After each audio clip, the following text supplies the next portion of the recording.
Bueno, y a continuación veremos diferentes aproximaciones a la iluminación desde la fotografía, el cine y las disciplinas vinculadas como el storyboard, el, el stop motion y más que hablar de la técnica de esto, me interesa que veamos la naturaleza compositiva o la aproximación en la composición e interpretación de la luz en estos soportes para poder dimensionarlo desde la composición, ¿ya? Y poder integrarlo y reconocerlo a nuestras disciplinas, digamos, escénicas, que pueden ser las cosas que hemos visto como en la música, en el teatro, y también acá. Entonces, podríamos decir que el cine eh, viene de la fotografía, o cuál es el origen del cine. La fotografía, ¿no? Digamos, proviene de ahí, es la primera eh, asociación que hacemos. ¿M? Y les voy a compartir ahora. Y aquí tenemos la primera fotografía hecha como el primer registro fotográfico. Nicephore Niepce hizo este registro, y entonces el cine vendría de esto. ¿Y de dónde entonces viene la fotografía? La fotografía, históricamente, se considera como una evolución de la cámara oscura, ¿ya? Eh, y entonces sería la fotografía el origen del cine y la cámara oscura el origen de de la fotografía. ¿Y cuál sería el origen de la cámara oscura? Sería, la cámara oscura fue usada de muchas formas, por la pintura, la fotografía, pensemos también, se debe haber inspirado en la pintura, que ya existía como un referente visual de fijar la observación y ponerla en un soporte. Y en el origen de la cámara oscura hay también un origen compartido con las sombras chinas, que era una animación concreta eh, hecha con luz y sombra, que es el componente, digamos, el instrumental del cine, la fotografía y todo lo visual. Entonces, mi pregunta es, ¿el cine se supone fue una invención o es una invención que tiene, digamos, representantes? Tiene un rostro del inventor,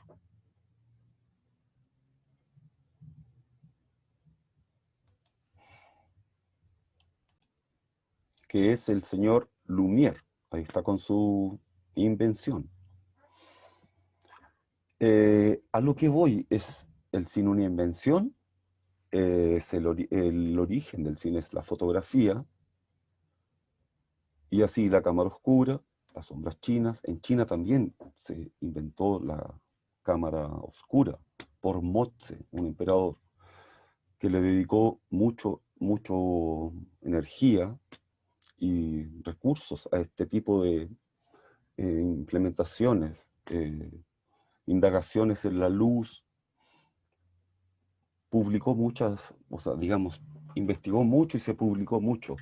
Luego, por un emperador Qin, a quien debe el nombre ahora China, Él mandó a quemar todos los libros, como ha ocurrido tantas veces en la historia de nuestros pueblos, y, digamos, eliminó todo este conocimiento y avances. eh, pero recapitulando, este, esta invención o este origen también puede deberse a una eh, necesidad de plasmar eh, la naturaleza y nuestra percepción de ella. Bueno, este es un jabalí, una pintura rupestre, y tiene muchísimas patas, tiene 8, ¿ya? Pienso yo que no es una anomalía o un capricho de la evolución, sino que es también una animación.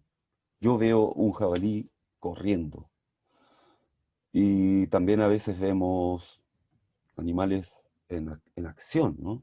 Saltando, hombres cazando. Eh, Sin embargo, me parece válido pensar que es el origen de una necesidad de fijar también el entorno y la interpretación de este.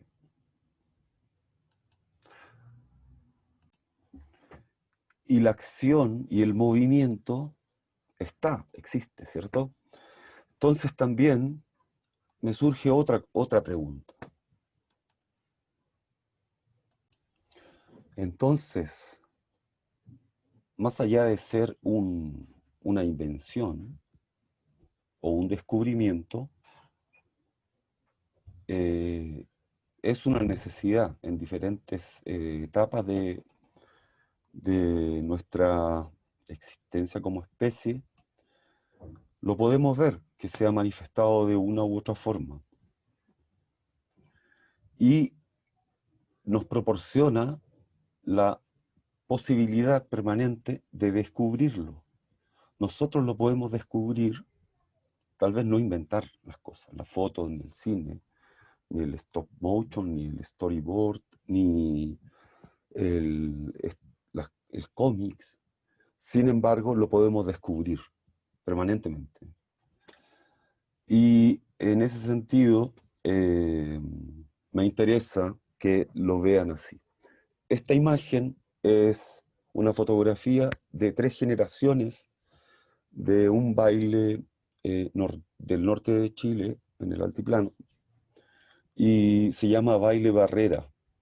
Y un amigo fotógrafo ha ido por muchos años y tiene retratos, y él está como si fuera una pintura, un registro rupestre o una pintura actual. En este caso el soporte es fotografía, película, no es una registro digital, es una película revelada, fijada en el film y luego en el papel. También es otro proceso. Sin embargo, está ahí y está compuesta por luz y por sombra.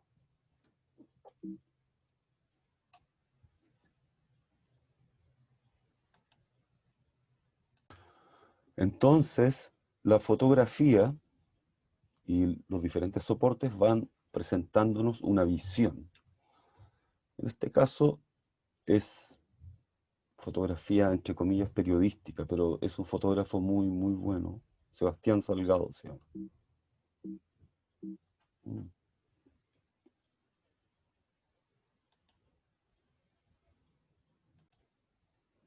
Prueba,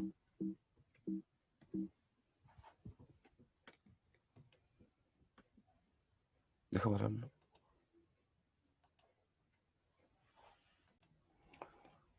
Decía entonces que en la fotografía, sí, en este caso, como los otros soportes, el cine, eh, logran, el cómics, construyen una imagen con luz y sombra y nos la presentan. nos la comparten. Y es una composición lumínica que tiene, es un registro, es informativa, es, en este caso, fotografía periodística, pero yo creo que la composición es demasiado importante lo que nos cuenta, sin tener ni un texto. Esto es de Sebastião Salgado, se llama, un brasilero economista que se dedicó a la fotografía. Esta imagen es de Claudio Pérez, un fotógrafo chileno, en tiempo de dictadura. Y claro, es un registro y tiene mucho contenido, ¿no? Muchas interpretaciones. Esta otra imagen es una fotografía de Sergio Larraín y pueden ver la composición. Tenemos mucho tiempo para analizar cada cuadro y genera muchas lecturas también.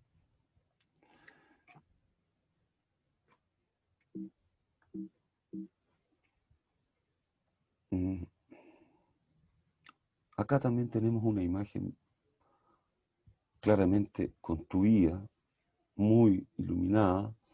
Sin embargo, estéticamente tiene una buena hechura, ¿sí?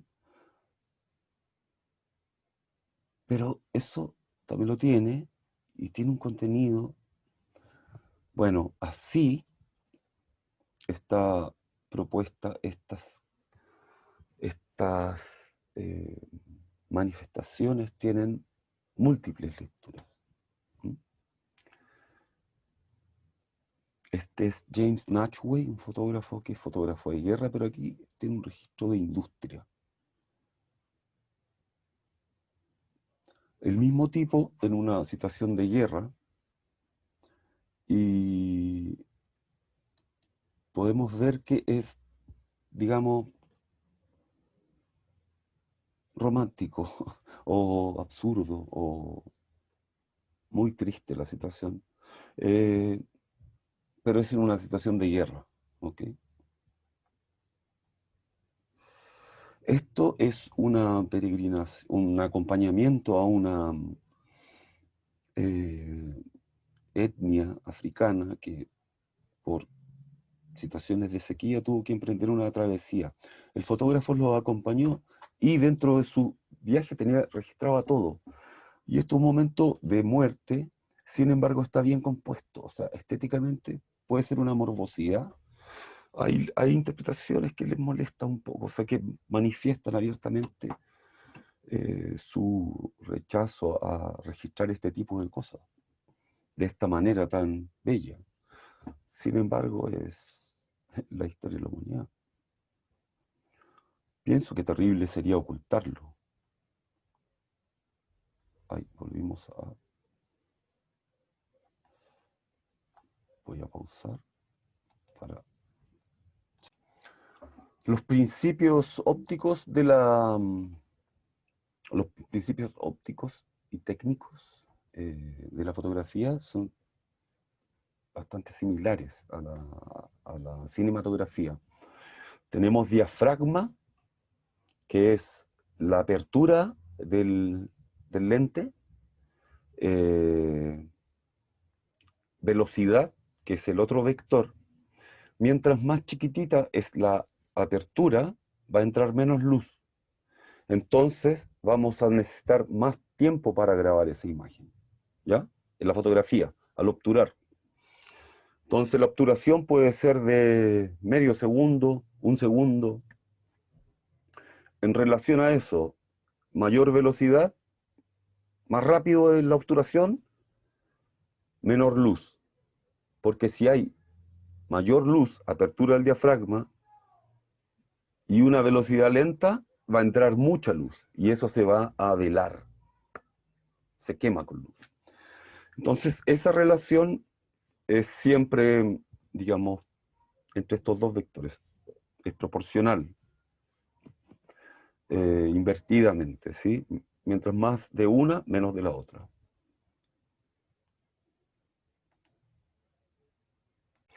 A veces el registro es un comentario también, ¿sí?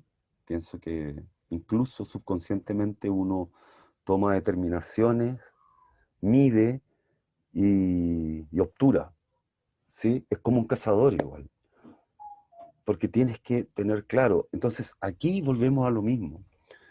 Saber qué, por qué, para qué, cómo. Entonces, también se puede hacer ir digamos, buscando y encontrarse con las cosas.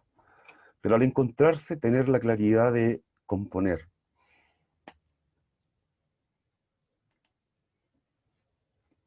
Claramente esta foto fue pensada, tiene un fondo iluminado, como un halo alrededor de ella, está iluminado el fondo, no un contraluz hacia ella, porque su cabello se ve muy detalladamente, no está quemada la luz. Hay una luz dirigida hacia el fondo del muro y hay otra luz, que es esta ranura, que está puesta en su cara. Es una composición muy bien hecha, pero casi podría ser un ejercicio. Ahora, si la contextualizamos en otra cosa, por ejemplo, una campaña de evitar el fisgoneo, podría funcionar, ¿no? O, no sé, podría tener otras aplicaciones y muchas, miles de interpretaciones como personas la, la observen, ¿no?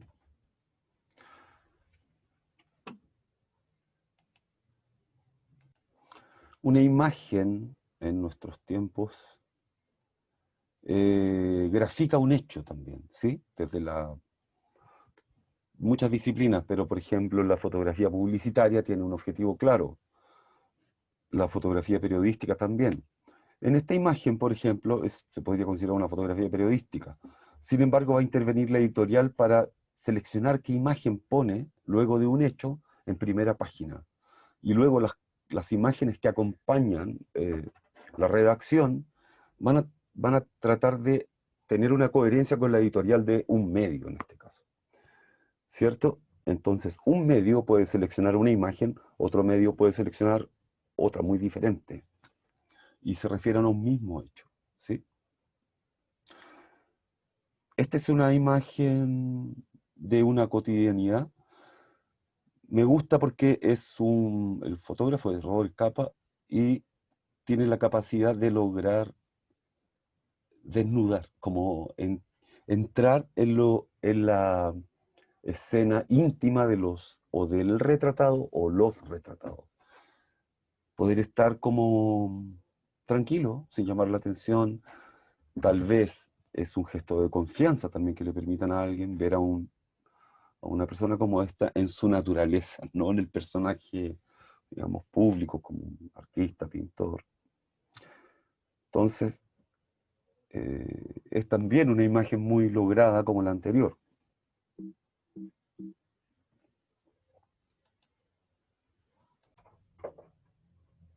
Esta es una composición también muy bonita, es una textura, ¿cierto? Pero es un grupo de animales en un momento de la naturaleza, y recordemos que llamamos esto naturaleza porque están en un lugar menos intervenido. Pero donde estoy yo también es mi naturaleza, ¿no? Todo lo que tengo, todo lo que estoy utilizando es de acá mismo, son herramientas que hemos venido desarrollando, como un pájaro a su nido, digamos, no, sin siquiera guardar las proporciones, es un desarrollo de una especie.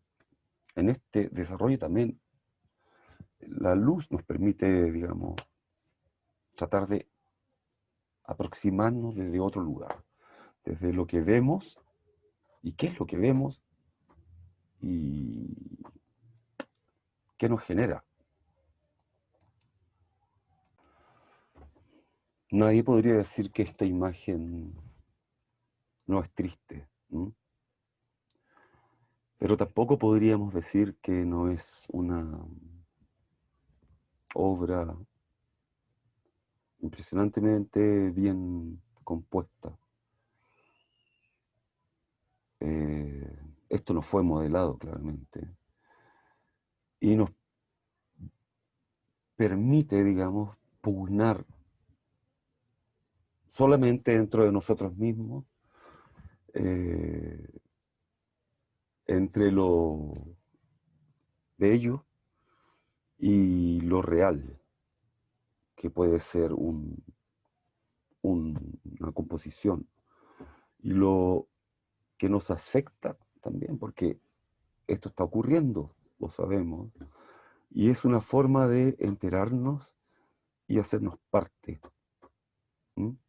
Ser afectados por esta imagen y por el trabajo de esta persona y por su dedicación, que no solamente es un esteta. Y de la misma forma presenciamos esta imagen, hermosa textura, de un lugar, de personas en una localía y en un confort hermoso. Y la composición es muy bonita, la luz es muy suave, las sombras son tenues. Era un día nublado, ¿sí? El brillo de la gente también, de los cuerpos, es muy, muy bonito. La copia en papel, el revelado ya fue un trabajo hermoso y preciso. Luego, para pasar esto a papel, tienes que elegir el grano del papel, como también elegimos el tipo de película. Bueno, ahí mi condición etaria me lleva a explicar que para mí la fotografía, me vinculé a la fotografía o mi relación con la iluminación en la fotografía era con películas. Entonces, uno salía con una película hecha en casa, yo me compraba con amigos un tambor y tú hacías tus propias cargas de película. Entonces salías con 3 cargas de 30 cuadros cada uno aproximadamente. Entonces uno elegía muy bien el momento. También elegía la sensibilidad, el asaje de la película.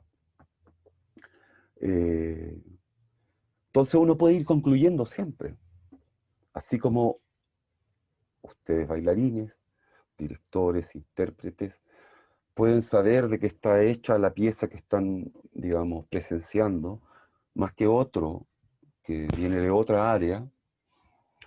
También así en esto, ¿no? Eh, bueno, tiene muchas capas. Y es también todas esas cosas, es una textura, puede ser claramente un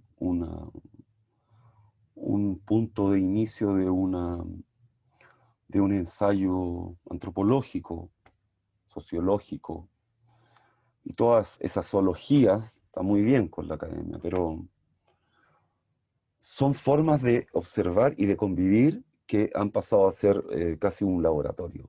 Y la naturaleza se le ha asignado sectorialmente, entonces ahí hay una reflexión mucho más profunda y larga respecto a todo lo que habitamos y lo que percibimos y transmitimos también, lo que nos significa nuestros referentes. Y aquí tenemos otra imagen del mismo autor anterior del niño en el lugar donde había una carreta, Sergio Larraín, y es en Valparaíso.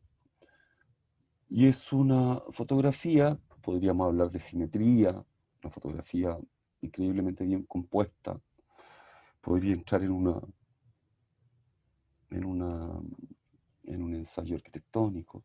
Sin embargo, a mí me gusta mucho lo mágico, me da un poco de, no sé, sí es mágico para mí, como incómodo también. Es demasiado bonito y ocurre mucho en la vida esto, ¿no? Que uno sin querer camina atrás de un referente. No sabemos si es su mamá, si es su amiga, o es una casualidad. Tal vez corresponde a una época por el estilo, la solerita, el corte de pelo. No sabemos si busca a su mamá, si va caminando más rápido. En fin, tiene múltiples invitaciones y tal vez hay composiciones que son más psicológicas o apuntan más hacia una libertad interpretativa y una gran forma de componer.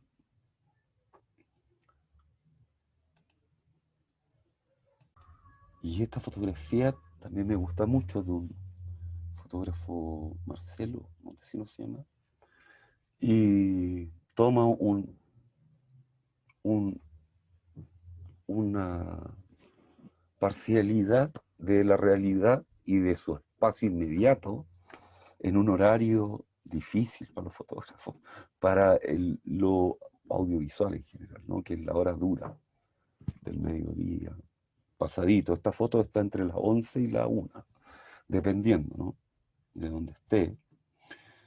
Pero es divertido, ¿no? El alto contraste con, con sus mecanismos, digamos, las variantes que uno maneja, velocidad, eh, diafragma, sensibilidad de la película tal vez, y ¡pum! Obturar. Y es una foto súper bien compuesta. Y también me parece un buen ejemplo de componer, de saber dónde uno está, y dónde está la luz, y dónde está el objetivo, y qué quiero. Y de alguna forma volvemos, es esto permanentemente, ¿no? ¿Desde dónde? ¿Cómo? Es lo que nos toca compartir, lo que me interesa mostrarles, más que yo no tengo nada que enseñarles, se lo digo muy humildemente. Lo que me interesa es que formas de ver las cosas, ¿m? Formas de ver, eh, invitarse a revisar, a rever, a volver a observar, a mirar y lograr ver. Y, y darse el espacio para eso, y el tiempo para componer. Bueno, y para aproximarnos a las otras eh, disciplinas que le comenté al comienzo, vamos como recapitulando, ¿cierto? Entonces, la historia del cine, como veíamos, es la historia compuesta, hecha por luces y sombras, ¿sí? Y en este caso, como mencionaba anteriormente, las sombras chinas se constituyeron en un claro ejemplo de, de un espacio, un dispositivo donde se podía llevar a cabo eh, animación con luz y sombra. ¿Mm? Luego tenemos, digamos, en desarrollo cronológico, que es un poco también importante aclararlo, todas estas cosas que se le adjudican a alguien o a un grupo o a una época, muchas veces han sido eh, generaciones espontáneas en diferentes partes, ¿no? Lo mismo que nosotros podemos observar acá, lo pueden haber observado en otros eh, espacios geográficos, ¿no? El hombre que inventó la rueda no aparece en ningún libro, ¿no? Y tal vez la rueda se inventó en muchos lugares simultáneamente, o en unos mucho antes que en otros. Y el tipo que inventó el carro, que se le puso a las dos ruedas, menos va a aparecer, y sin embargo le dio un uso increíble.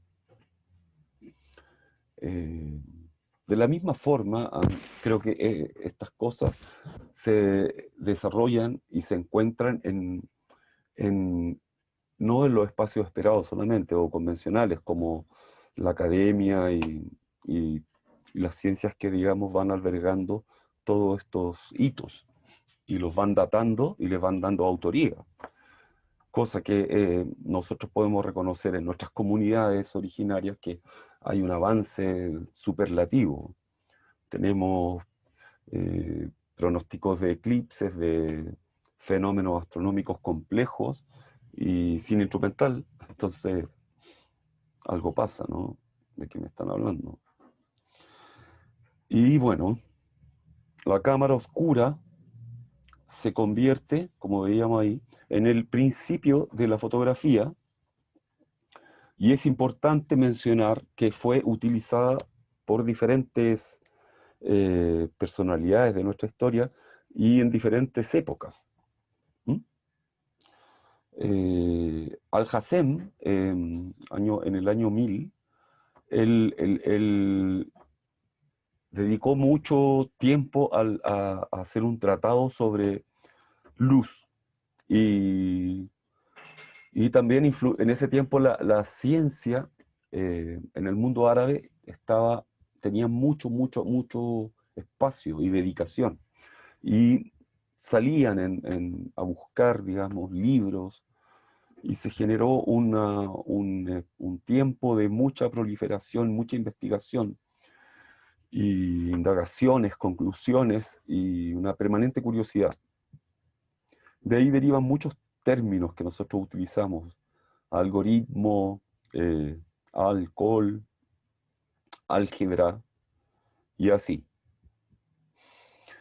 Y avanzando con esto en la instalación de este soporte, fue Nipse quien logró esta es la primera imagen fija con un soporte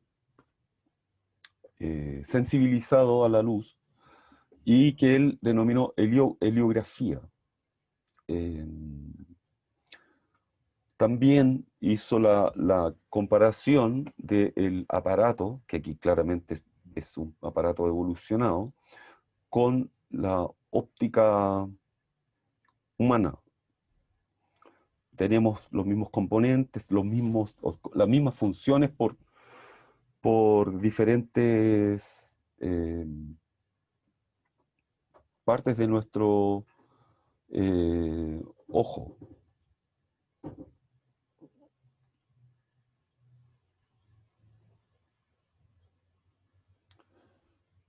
Esta es la primera imagen fotográfica en que aparece una persona.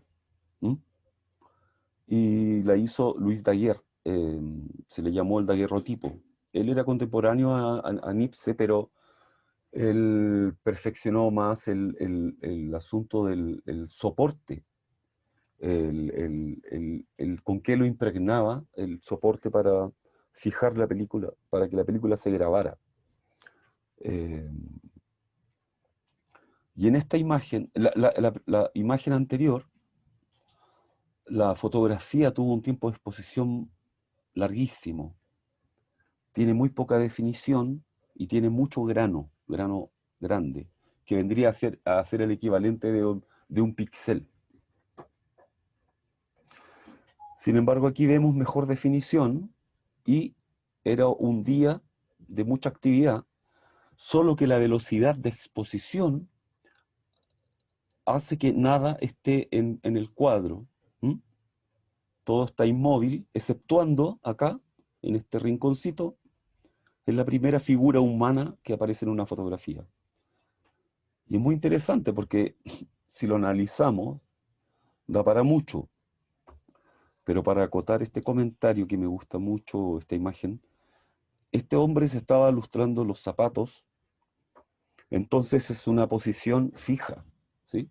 Aparece la figura, la silueta de ambos, del lustrador y del hombre que está, digamos, recibiendo el servicio de lustrado de su calzado. Y todo el resto no aparece porque todo el resto está en movimiento, entonces tiene que haber sido una imagen de minutos, varios minutos. Antiguamente, las fotografías, la gente para modelar debía tener unos apoyabrazos porque era mucho el tiempo de exposición. Aquí vemos los primeros ejercicios. Acá unas fotografías en Chile, del campo y el pueblo mapuche. Y aquí vamos a pasar a disciplina diferente que es el stop motion. Perdón, antes de pasar al stop motion, quería mostrarles estas imágenes de ejemplos de cinematografía que a mí me parecen útiles.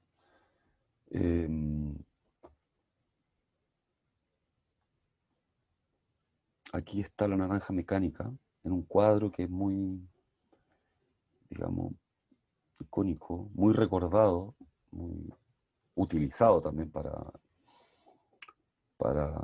mencionar la carrera cinematográfica de Kubrick.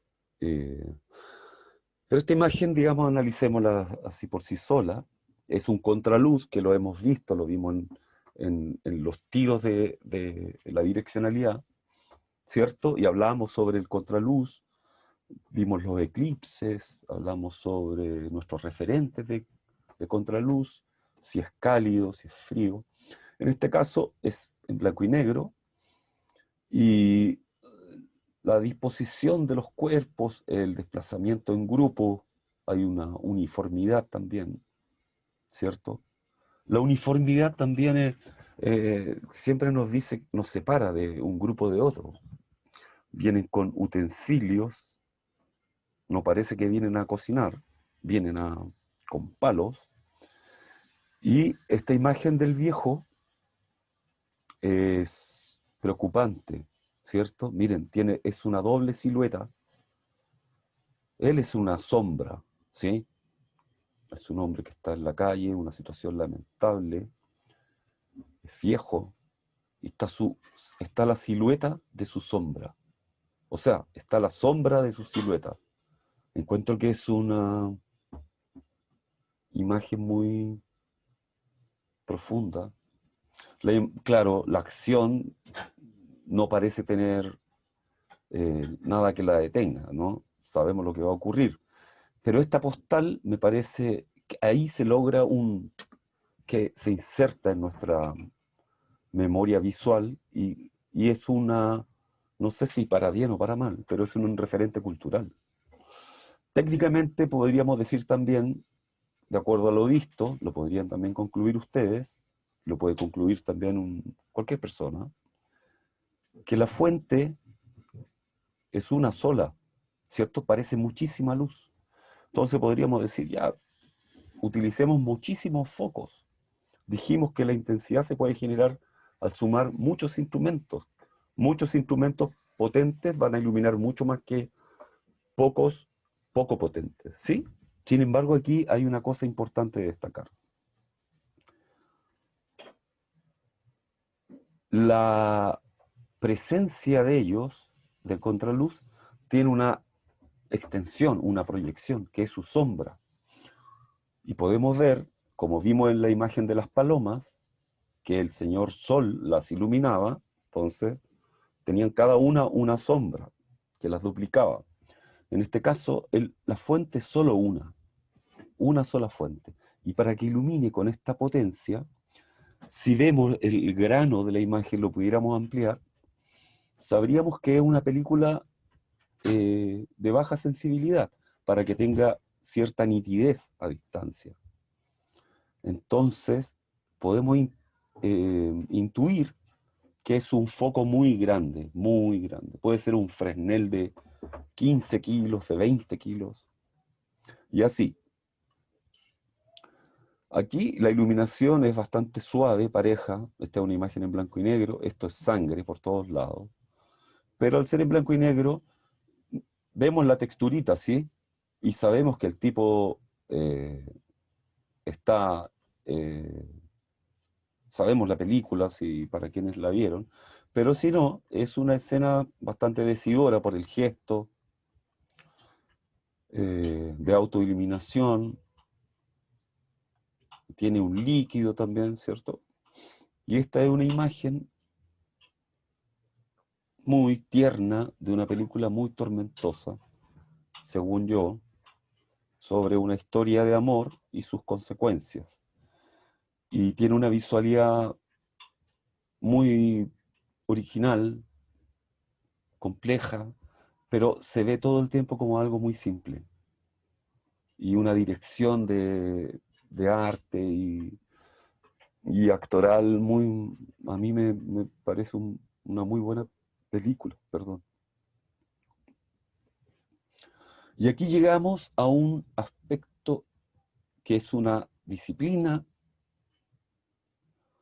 pero también es un recurso que todos tenemos, ¿no? Como el dibujar, la señalética, la simbología en su manera más gráfica, es también semiología, ¿sí?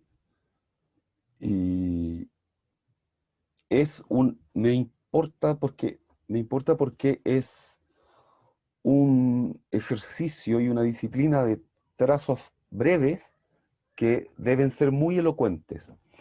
Y aquí convergen las disciplinas que hemos visto y que no hemos visto también. Como por ejemplo en una producción audiovisual, el director convoca al fotógrafo, que es el encargado de la cinematografía. No siempre los directores se encargan de la fotografía. A veces convocan al foquista, que es el que trabaja con el director de foto, que puede también ser el camarógrafo, no necesariamente. Puede haber un director de foto, un camarógrafo y un foquista, que si la escena tiene muchos movimientos, hay un tipo que va haciendo el foco en la cámara a un costado. Y bueno, normalmente el director convoca a uno de estos personajes, si no a todos, si son muy cercanos, al, al diseñador del soporte sonoro o de la banda sonora, que tampoco son lo mismo, eh, y al, claro, y el encargado de producción. Claro que en una película o en una producción de mayor escala hay producción ejecutiva y hay muchas más áreas. Sin embargo, se juntan con el encargado de hacer el storyboard y el boceto. Entonces se define el carácter de la escena, el tiro, o sea, el punto de vista, el ángulo, la proyección que tiene, o sea, la perspectiva. Entonces el fotógrafo empieza a definir el lente, el productor empieza a dimensionar el set, el director ve si esta cosa va a ser, este bicho enorme va a ser eh, una parte mecánica que seguramente van a tener una pieza mecánica, pero también van a tener un croma, donde van a estar los automóviles de manera real, en un set, donde todo el resto va a ser verde, y ponte tú, por ejemplo, las rejas pueden ser animadas junto con el, el animal, en este caso. Entonces podemos concluir, eh, si es una acción, se detalla ahí. Este bicho pasa sobre la barrera y se mete a la calle, digamos, zafa de la contención que tenían para todo el resto estar seguros. Entonces la música entrará también en esa sintonía y vamos avanzando. Entonces, en ese sentido, el storyboard es una disciplina muy importante para mí y lo es también para la gente que la desarrolla, ¿no? Y para el director que se sirve de ella para explicar sus ideas.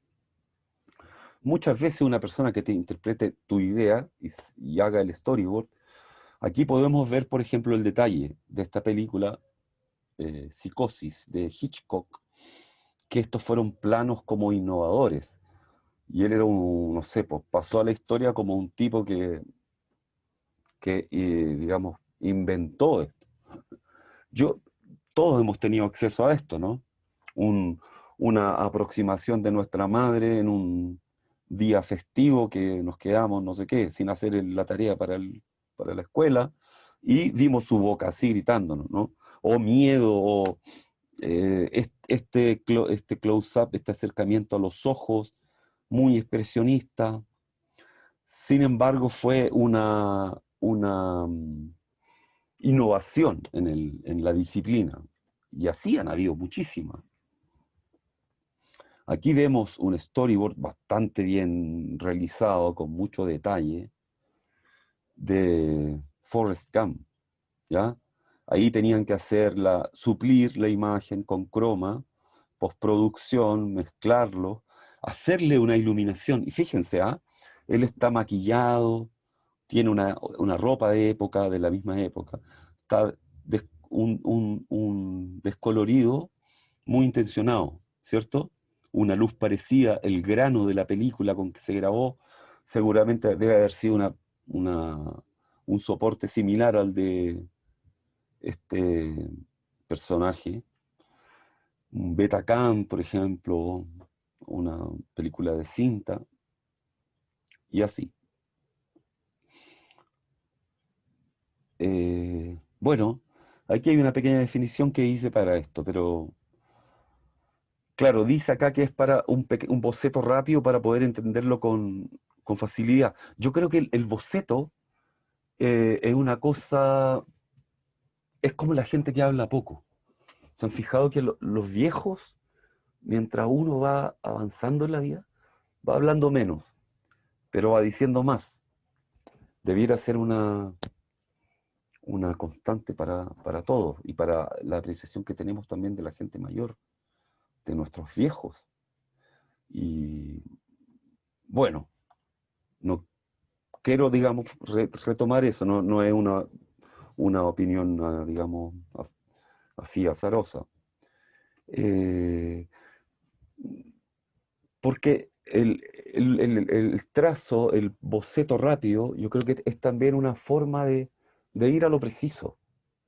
Es como una ruina. Si uno ve, se destruyó una cosa que es lo contrario de crear, pero la ruina también tiene como esa familiaridad de queda lo esencial. Entonces uno arma el resto. Con el boceto podemos tener el giro y hay estas pequeñas indicaciones gráficas, ¿cierto? Como aquí está ofuscado con esas nubecitas alrededor, pero también lo dicen los ojos, están en diagonal hacia abajo. Aquí hay otra expresión, sorpresa, eh, y así, muy angustiado nuestro personaje, celebra acá, ¿verdad? Pero nos va permitiendo también tener un tiro de cámara. Entonces, si el fondo acá es un día, un día en este espacio creado virtualmente, entonces tengo que hacer una luz coherente, porque esta animación era muy realista. Entonces, si ustedes la revisan, tenía una iluminación donde ustedes ven a nuestro protagonista desplazándose a gran velocidad, tira polvo, ¿ya? Polvo de tierra. También su sombra es coherente, lo acompaña siempre. Entonces podemos ver que acá en cada cuadrito se toman muchas decisiones, ¿sí? Acá tenemos un storyboard de Parásito, una película reciente coreana, muy buena, con un guión muy bueno. Y la película tiene una cinematografía bastante buena, pero es sobria para el guión. El guión es complejo, es divertido, tiene muchos giros y muchas capas. Y acá están las ideas con sus especificaciones. Lamentablemente no está en nuestra lengua, pero tiene, no sé, esto que sea lento, bueno, sirve la leche, el cuadro está súper definido, están todos en la mesa y bueno, nos da una referencia muy clara.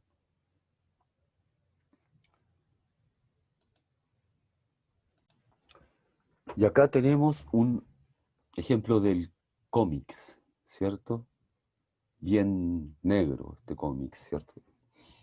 En términos estilísticos se llama noir, como en francés, negro. y tiene y ya no es una referencia, pero tiene mucho de un storyboard. Y claro que tiene una escena, ya se va a estos barrios y tiene alto contraste. Es todo un estilo y una estética muy definida. Vamos a otro ejemplo. Acá vemos en este otro ejemplo que está nuestro personaje en una lluvia eh, poderosa, pero está resuelto, ¿no? Este tipo no tiene ninguna duda de que viene para acá, armado, y es un contraluz también, ¿cierto? Entonces podemos decir, claro, es una alusión a que es también lo que vimos en la pintura rupestre.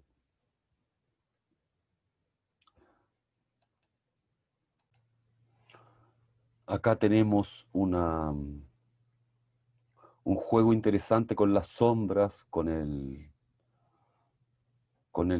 entorno también. Están, está todo muy abandonado, ¿cierto? Y bueno, y es un trabajo también gráfico y se enfrenta a las mismas, digamos, preguntas que hemos ido abordando en las diferentes disciplinas. Aquí tenemos Daredevil. Como imagen vemos que toda la gente está indiferente, ¿no? Él no, él nos mira a nosotros, ¿cierto? Entonces tiene un acento. eh,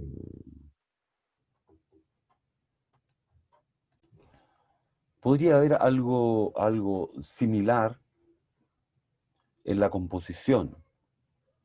Un personaje que nos contacta, ¿no? En un, en un, en una masa que, digamos, forma una textura. Tienen diferente naturaleza ambas imágenes, representan diferentes situaciones. Daredevil es un tipo que se está vistiendo para asistir a alguien, ayudar, porque bajo toda su piel tiene evidencia sus superpoderes, es un superhéroe. Este tipo está en Serra Pelada, un lugar que era un lugar casi de esclavitud, y eran trabajadores que estaban en el Amazonas, eran buscadores de piedras preciosas y una situación muy ruda permanente, mucha muerte. Pueden ver cómo está sujeto el hombre y mira a nuestro fotógrafo y es una composición, digamos, tiene protagonista que nos interpela, textura humana no sé, como en la imagen del cómics. Y son cuadros hechos con luz y sombra, acá también. Es bonito esto, me gusta que gráficamente está la muerte, ¿verdad? Está la sangre acá abajo, hay un caos, ¿sí? Acá hay una luz, puede ser agua, pero acá está el exterior, el tipo está con una mano empuñada, ¿cierto? Pero el sol, él está amenazante hacia, imagino, quienes produjeron todo este daño. Pero el sol lo quema, entonces ya no hay más información del ladrillo. Es súper realista esto, muy realista. Y además es interesante el tiro del dibujante. Podía haberse parado al frente desde el exterior viendo la amenaza, pero eligió este tiro cenital. ¿Ven cómo se aplican también estas cosas que hemos visto de la direccionalidad? Inconscientemente se van a encontrar con muchas de estas cosas. Y espero que así sea. Y aquí estamos con un poco de Batman, que se los quería mostrar al final de los cómics, porque es no es porque me guste, que justamente me tomo como ejemplo. ¿Por qué a uno le gusta lo que le gusta? ¿Mm?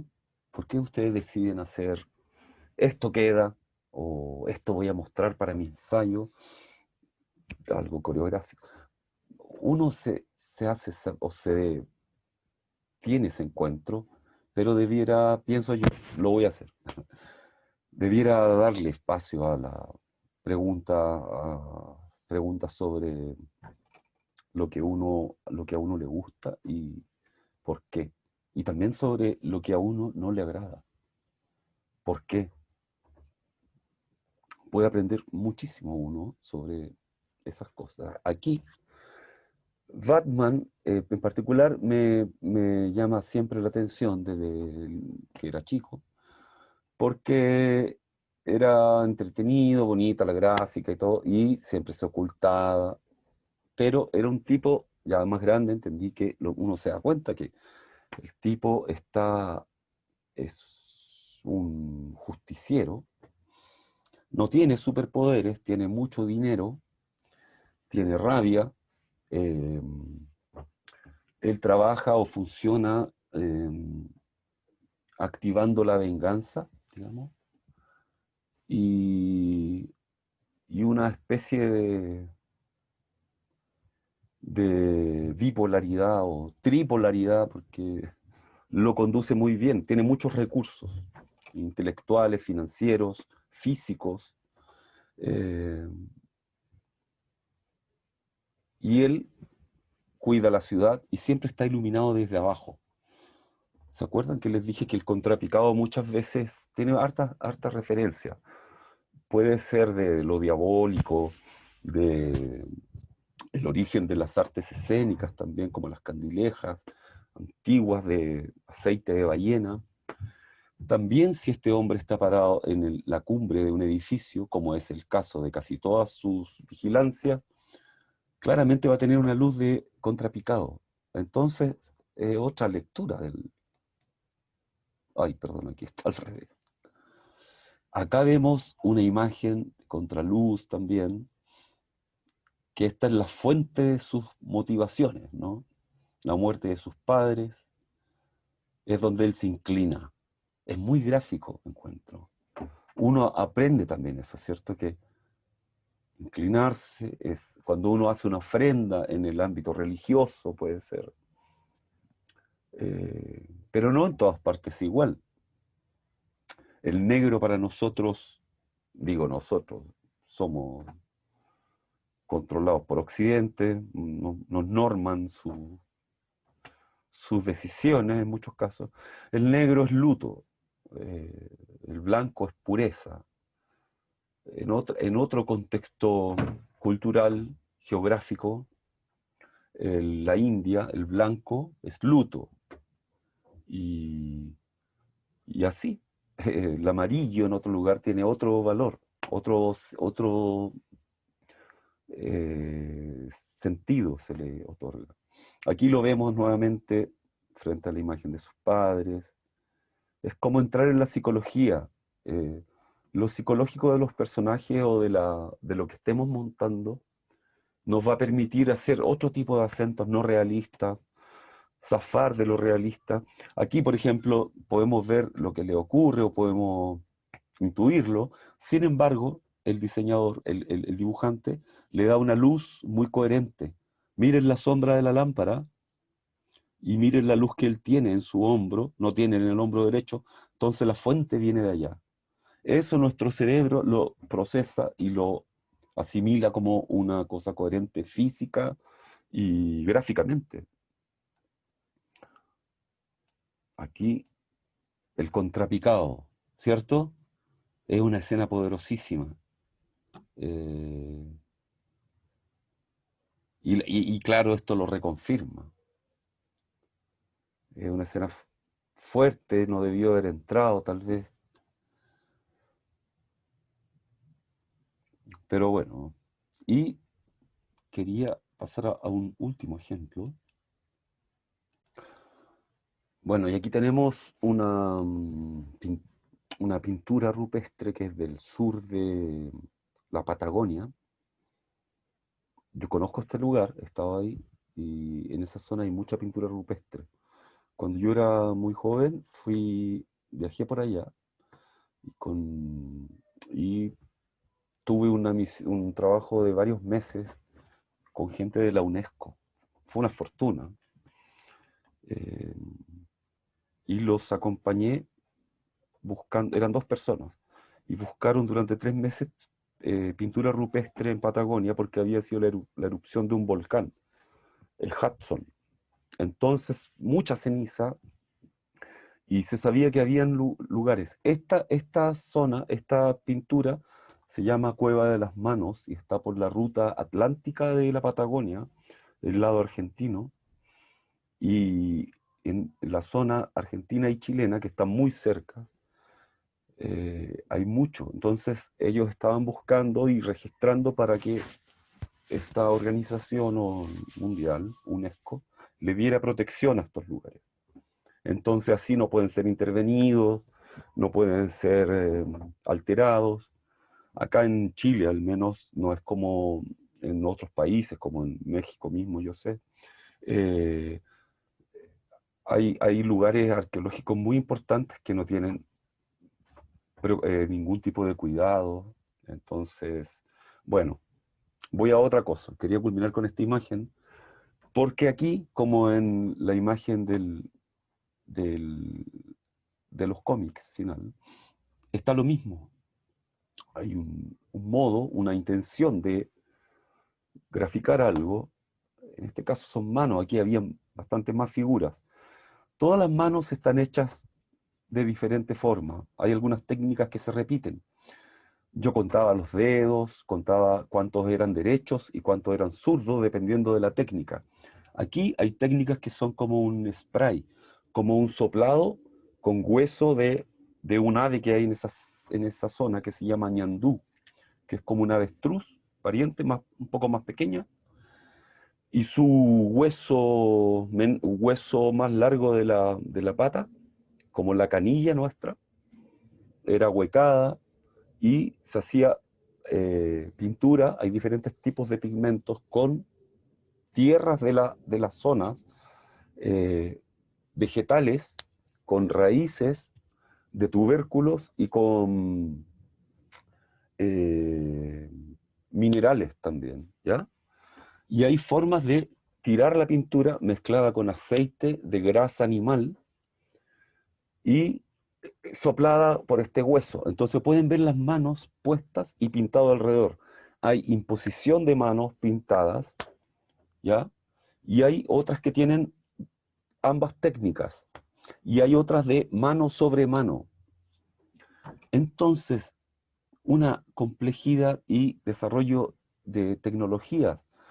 Aquí esto se dató y había manos de 12.500 años.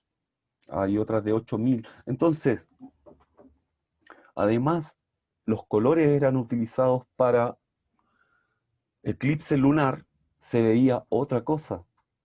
Los colores se veían alterados. O sea, tenían conocimiento de la luz lunar y cómo reaccionaba frente a soportes. Nosotros vemos esto como un arte rupestre de una cultura desaparecida, extinguida, no desaparecida, que fue eliminada. Al eliminarlos, como les contaba Motze, el filósofo chino, que perdón, dije que era emperador, me va a matar, era un filósofo, se elimina su indagación, se elimina su comprensión del entorno. El arte viene a plantearnos formas de ver y todo.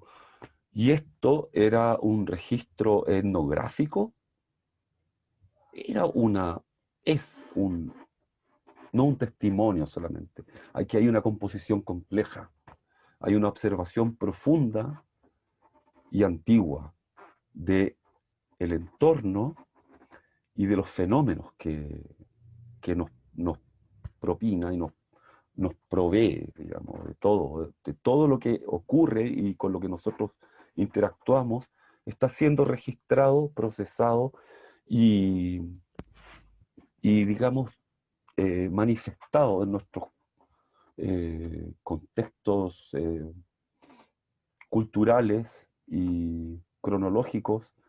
Sin embargo, pienso yo, siempre son vistos con la lupa de la ología, ¿no? De ciencias que creo que todo esto tiene mucho más que darnos, ¿cierto? Y ojalá que todas estas disciplinas nos ayuden a comprender mejor y al tener, pienso, una idea más clara de nosotros y de nuestro entorno, tendremos una idea más clara también de lo que vamos a proponer, cómo y por qué. Así es que, bueno, eh, muy buenas tardes y nos vemos mañana en la próxima sesión. Que tengan buen resto de tarde. ¿Ya? Chao.